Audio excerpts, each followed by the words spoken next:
Another glance at the thousand-year world. Xiefeng. January 18, 2010. Lush Highlands male celestial kin and female celestial meta came to Butterfly Peak of Lotus Mountain to live with 29 other celestials. This is a tradition that has formed in the thousand-year world, with frequent personnel movement. The thousand-year world is 10 times larger than the Earth, with nearly 2 million villages.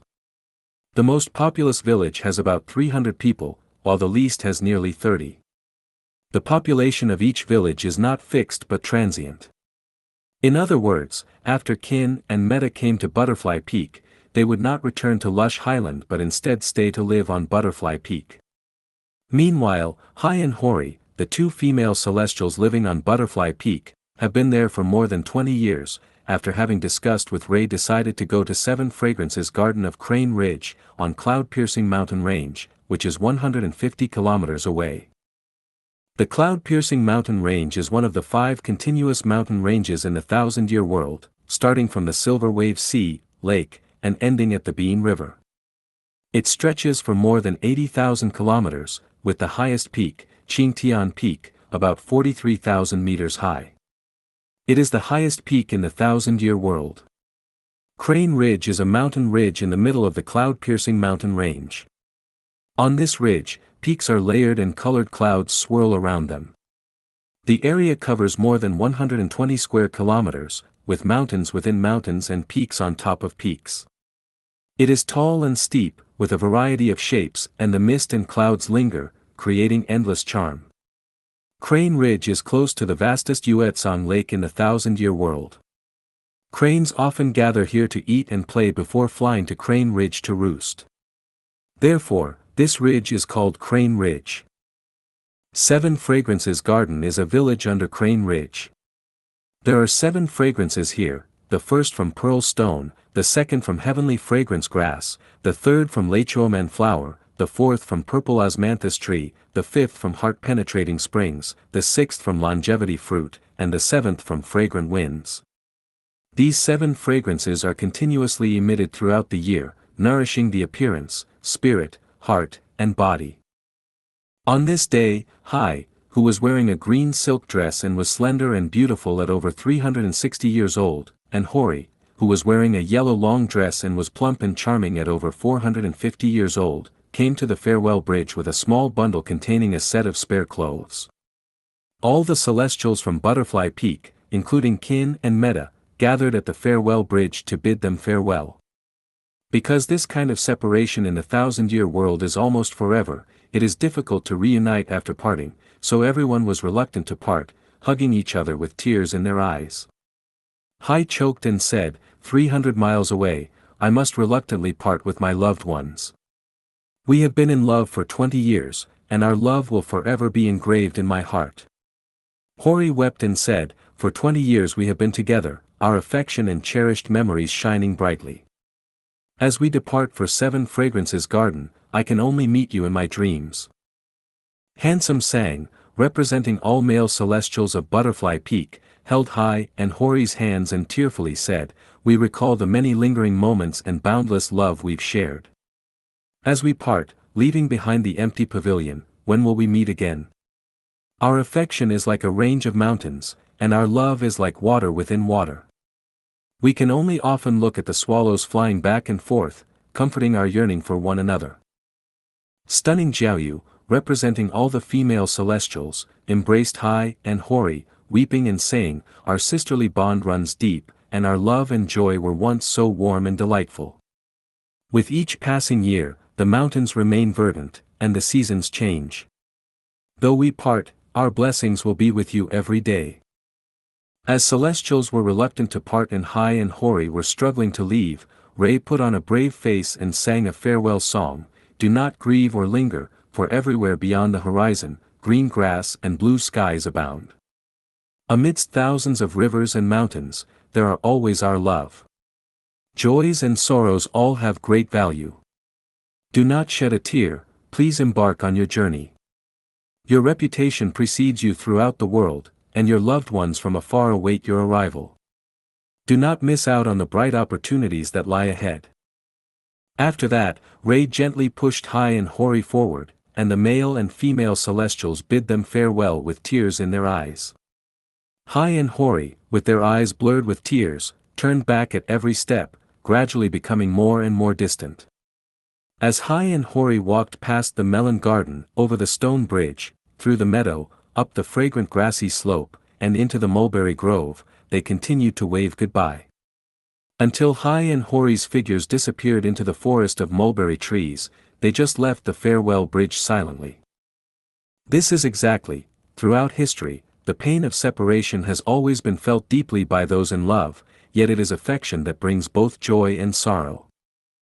After traversing the mulberry forest, they reached an open field blanketed with low-lying flowers and grasses, resembling a grassland. The area was adorned with stipa grandis, rhododendrons, boxwoods, sand junipers, prostrate junipers, forsythia, primroses, roses, brambles, jasmines, sand willows, yellow thorn plums, lilacs, flowering plums, cherry blossoms, Lamus chinensis, rough grass, fennel beans, wild peas, sea buckthorns, ice grass, buplurum, astragalus, wormwood, silver roses, thyme, pale purple delphiniums, bright red morningstar lilies, clusters of pink phoenix hair, sand ginseng with funnel-like flowers, sword-leaved iris with small purple flowers, threadleaf coreopsis with small yellow flowers, and more, all in full bloom, delighting the eye and refreshing the soul. The anticipation of meeting nearly 300 male and female celestials at Seven Fragrances Garden swept away any lingering sadness from Hai and Hori's previous parting. They happily danced like two little girls or two large butterflies. They ran, twirled, shouted, and cheered, carrying their small bundles as they traversed the open field. After a while, they arrived at a small stream originating from Lotus Mountain. They followed the clear and flowing stream for about a whole day on earth, until they saw Grace River, which sparkled and flowed gently. The two celestials were a bit tired, so they sat on the green stones by the stream and rested for a while. After a short break, they felt a bit hungry, so they started looking for food around them. Near the stream, there was a sparse forest. When they came to the forest, they found several chestnut trees. The chestnuts were hanging from the branches, many of the shells had cracked open, revealing the golden chestnuts inside. They were easy to pick, and the two celestials peeled and ate more than 10 of them, feeling slightly full. After quenching their thirst by cupping their hands to drink water from the stream, they felt refreshed and continued their journey forward. Here, I need to mention that when Hai and Hori departed from Butterfly Peak, they didn't bring anything with them except for a set of clean clothes. Why? Because there was food everywhere in the 1,000-year world. Fruits produced by plants were abundant and could be found everywhere. 8 treasure ginseng, flower bud milk fruit, drunken heart leaves, sand lotus, and 3 fairy melons. Because the food was abundant in the 1,000-year world and the ripening period of the fruits was long, for example, if peaches on earth were not picked or eaten within a few days after they were ripe, they would rot. However, the fruits in the 1,000-year world would not rot for about half a year after they were ripe and would still be fresh. Therefore, there was abundant food everywhere in the 1,000-year world, and one did not need to worry about not having anything to eat. 8 treasure ginseng, flower bud milk fruit, drunken heart leaves, sand lotus, and 3 fairy melons. Because the food was abundant in the 1,000-year world and the ripening period of the fruits was long, for example, if peaches on earth were not picked or eaten within a few days after they were ripe, they would rot. However, the fruits in the 1,000-year world would not rot for about half a year after they were ripe and would still be fresh. Therefore, there was abundant food everywhere in the 1,000-year world, and one did not need to worry about not having anything to eat. Furthermore, there are no carnivorous animals in the 1,000-year world, such as tigers, leopards, jackals, or wolves. There are no crocodiles, poisonous snakes, spiders, scorpions, centipedes, mosquitoes, or flies that can harm people. Therefore, no matter where you live or go, it is very safe. Also, the 1,000-year world is basically at a constant temperature, with no strong winds, heavy rain, or nighttime, so there is no need to prepare extra warm or cool clothing. Unexpectedly to humans on Earth, the celestial beings of the thousand-year world can go without sleep for 7 to 8 consecutive days when necessary. It's similar to some migratory birds on Earth like the Arctic tern, black-poll warbler, European white stork, New Zealand long-tailed cuckoo, and the sea gulls of the Isle of Man, who can fly continuously for several days without resting during their long-distance migration.